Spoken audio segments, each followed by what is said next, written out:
Okay, dreamer, please. Hi guys, welcome back to my channel. So before we go into the content proper for this video, I'm sure many of you guys came into this video already making up your mind who you want to pick for the L Plus Selector. And yes, that's totally fine. I'm not gonna change your mind, but I'm gonna offer you some additional information about the heroes that you are going to be picking, and hopefully that gives you a better idea of how you can build them and how you can actually use them in future. I think that will be more beneficial because I'm sure many of you have already gone through many videos from other YouTubers, from all the guides, with your own personal experience, and you will be picking Cosette, right? I mean, she is the best pick. Okay, if you don't have a Cosette, she is going to help you so much in so many future content. Okay, she is the best single target damage dealer in the game, even up till today in the Korea server. She is also used in all PvE content except the new Catastrophe raid, which will come up when Evan Plus comes out. She is also highly important in all your 4-man raids, Soulstone Dungeon. In future, there will be T15 Soulstone Dungeon, Celios raid, and Guild raids. So she is not used in PvP at all, but that doesn't mean that she is any way bad. Okay, she is extremely good, and as you can see from my own progress, I don't think I'll be able to progress as fast because I didn't have a Dylan's until the recent event as well. So yeah, that's a very big game changer for me way before that. So I think if you don't have a Cosette, I can't stress enough, pick her. And of course, among the 4, the worst pick, okay, is by far Shane. Why do I say that? I don't mean that she is a bad hero. She's actually an amazing hero, and this is something I only realized after researching for this video. So I'll explain more later. So yes, she is actually amazing, but she is free. Okay, you will get her at your 2 million CP mark. So if you have been a consistent player since day 1, I think you should be more or less there. You just need maybe a few more heroes, throw on some L gear and chant a bit more, and you'll probably hit there within the next month. Okay, she is a very strong single target damage dealer as well, and she is a DPS. She is going to be also used in most PvE content. She is also a suppressor in the Dawnfrost raid, so that is pretty much where you will be relying her for the entirety of the game. Then she will also have very long-term viability in PvP. This is something I'll talk about later on. But all comes back to the fact that she is free, so I don't think you should be wasting your Selector unless you have all the other L Plus already, and then you are thinking of, just using it on someone you really like. Okay, then yeah, I mean, go for Shane. But let's just say you are deciding for a damage dealer. I don't see any reason why you would pick Shane over Cosette, because Cosette is just way superior in terms of PvE damage dealing. So really, it comes down to the last 2 heroes, Valdur and Ming, assuming you already have a Cosette. And if you don't have a Cosette, then you can pick Cosette for sure, and then this video may not be relevant to you anymore. Okay, but yes, for those who already have a Cosette, and if you really want to find out what's going to happen with these 2 heroes, I suggest you listen on. Valdur and Ming are the 2 PvP heroes that will remain in the top tier for the next at least a month or so. Okay, at least for Valdur. If you have watched the video from Locke, he has done a great video explaining the differences between the 2, and he has also broken down their skill set to give you a very good analysis, so you can check out his video. But what I want to bring to you guys is the lifespan of these heroes, and I'm gonna throw in Shane as well in the discussion.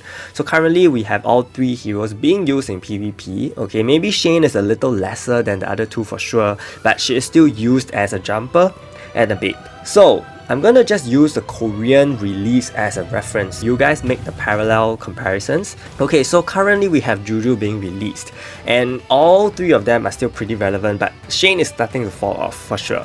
You don't really see many Shanes anymore.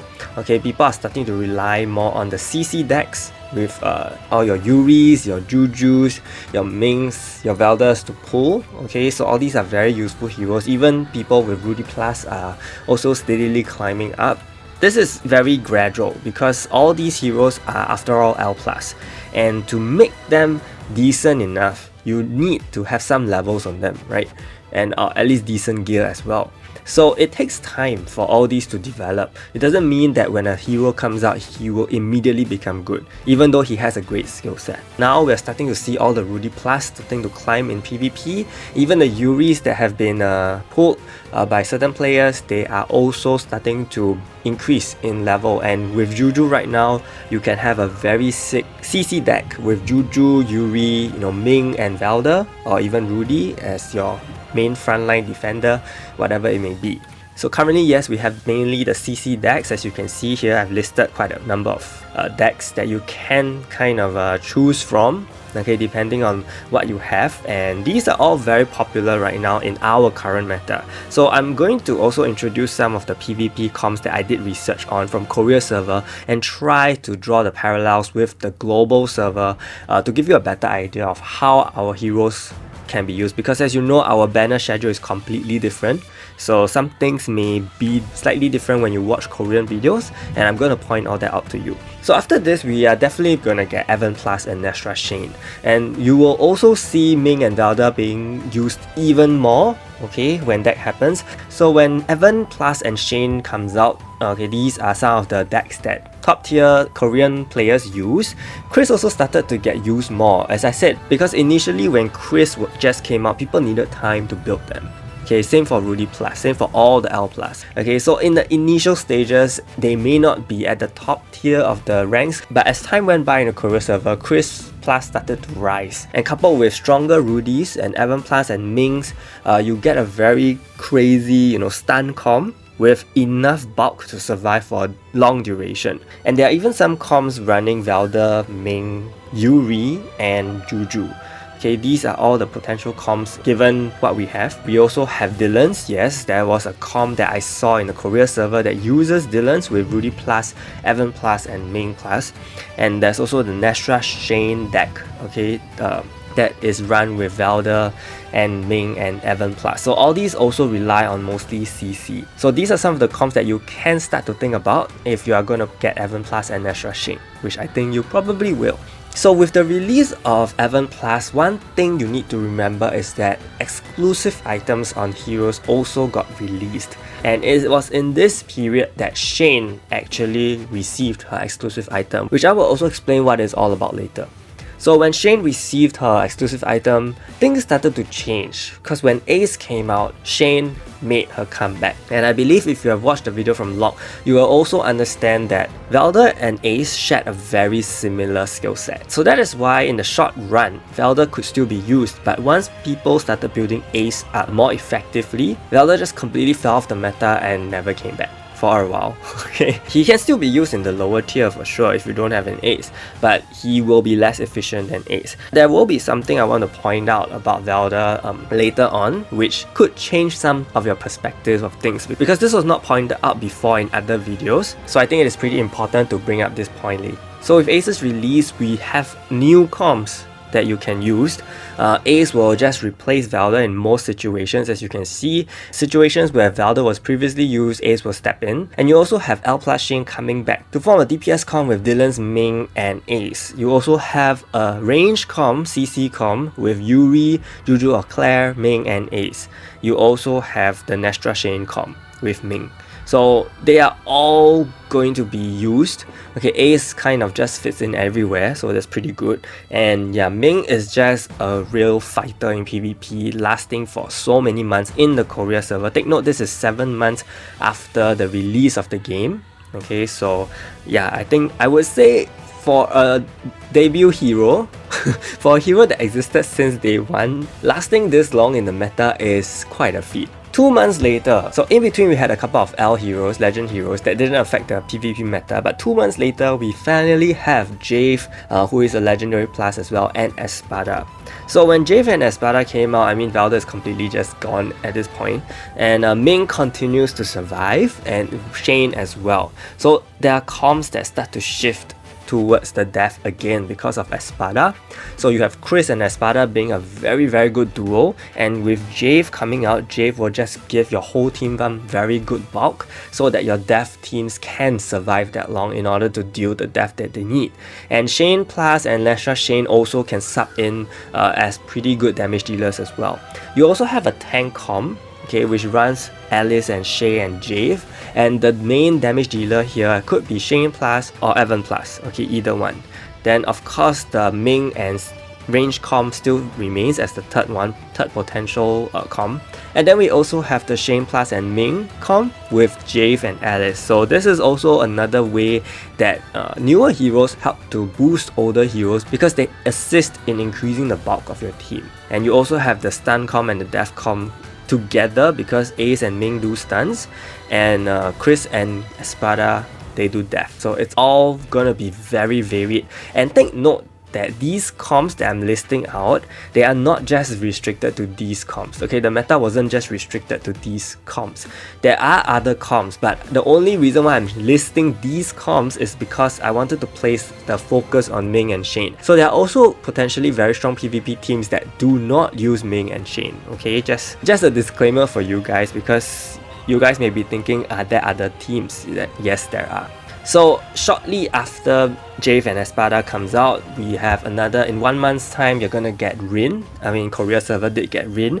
And as I said, Valdur has just completely gone off the whole game, whole PvP scene. But Ming and Shane Plus continues even after Rin's release, okay?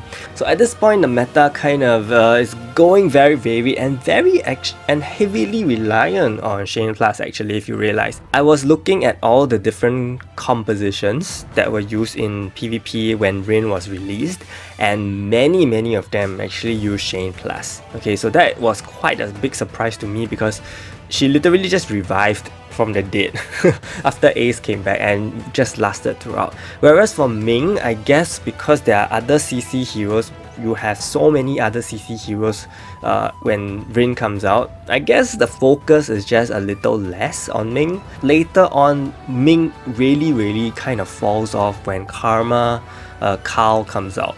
Okay, at that point, when I was doing research, even though I didn't include it in this video because I think it would be too long to talk about, but just to give you guys a heads up, when Carl comes up, Karma comes up, I think Ming really doesn't go beyond that. And I think with Carl's release, he basically outshined all the other DPS units. So that's where Ming and Shane Plus will fall. So looking at the Korean lifespan, I think it's a little unrealistic that we are going to say that Ming is going to last for 10 months because we never know. Given that our banners are so sped up, we are getting Juju 3 months into the game.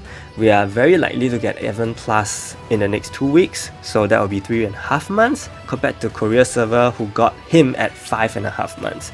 Okay, so that's already 2 months less.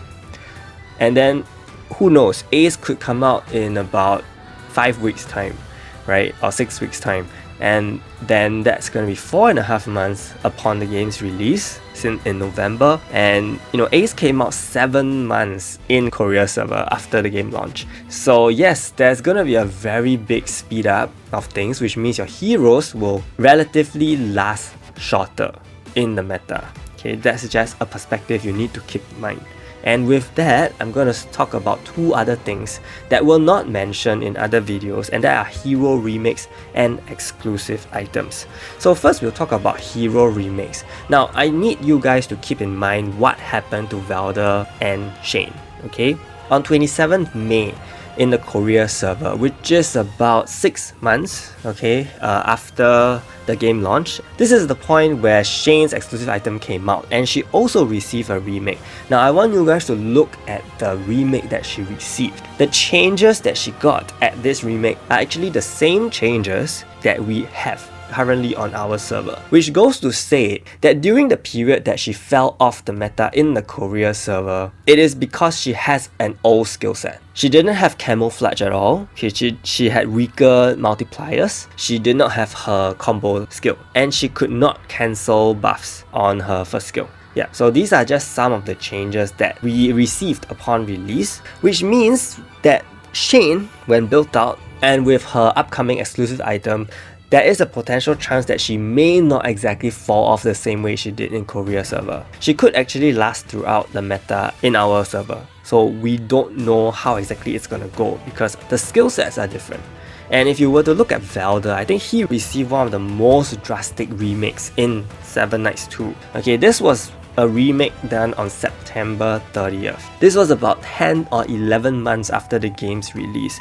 Valdur got his remake, which is actually the same skill set we have now. Okay, and upon doing research on this, Valdur also came back to the meta because he got this remake, because he got his brands added on. Look at his previous skill set. It was short, it did not have any brand effect, it only had a stun. There was just basically very basic damage on his skill set. Okay, if you look carefully, look at the changes made. So this skill set is something we got upon Global's launch, which means to say the period where he falls off, it is also because his skill set could not match up to all the newer heroes.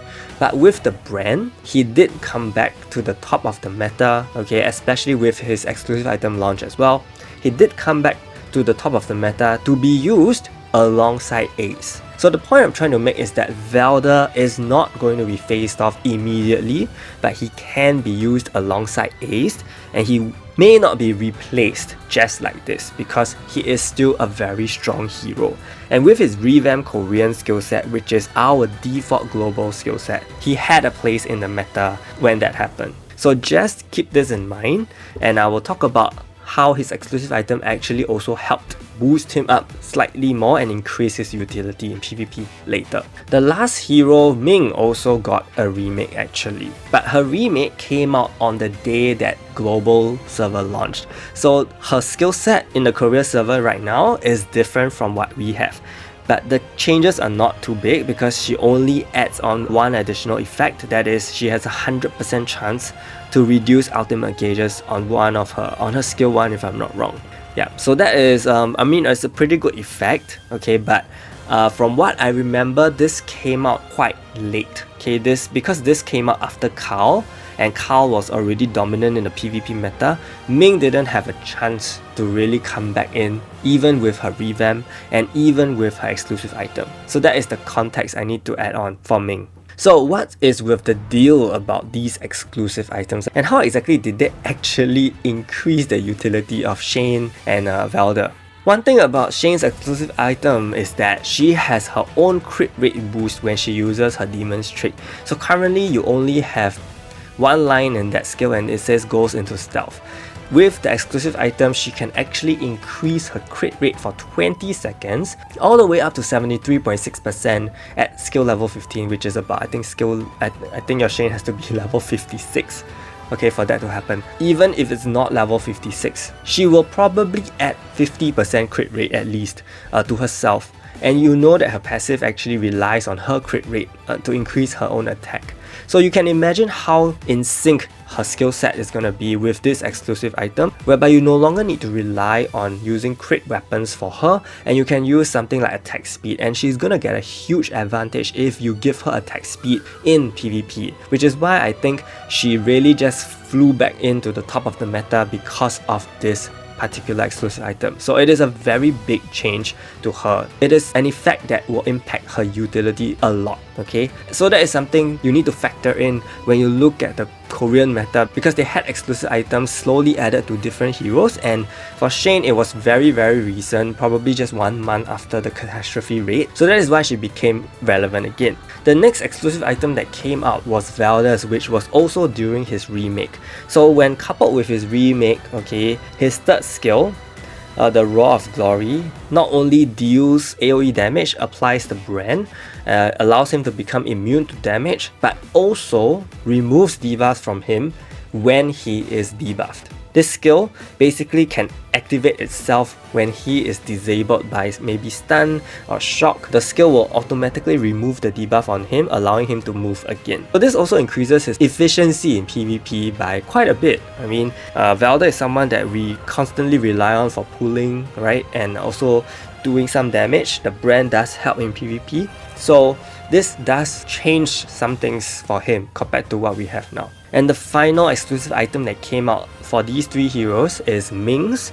Hers came out really late. Basically, hers is just going to change her passive, whereby currently every 2 basic attacks she will be reducing the target's ultimate gauge and increasing her own. But with the exclusive item, she will be doing it every basic attack, which means her efficiency in outing is going to be higher by quite a lot, by 50% of the time. But as I mentioned, unfortunately this exclusive item came out quite late, and by the time Carl was already dominant in the meta with all your tanky heroes, so Ming actually didn't have a very good time to shine due to that. But one thing Global could do is change the entire order of the release of the exclusive items, which means we could very well get Ming's much earlier, and we could very well get Valdur's much earlier than Shane's. So we never really know what they're gonna do. Just keep in mind that these exclusive items do make an impact on these particular heroes. So it is really hard to say at this point which heroes will fall off the meta and which heroes won't, because they could change so many things, not just the release order of the heroes, but the release of the exclusive items as well. Okay? So with all that in place, this is gonna be my ranking and priority for the L+. Okay, if you don't have a code set, make sure you get her. If you have a code set, then go for Ming. If you have both of them, then go for Valdur. If you have all 4, then just pick someone that you want to build faster.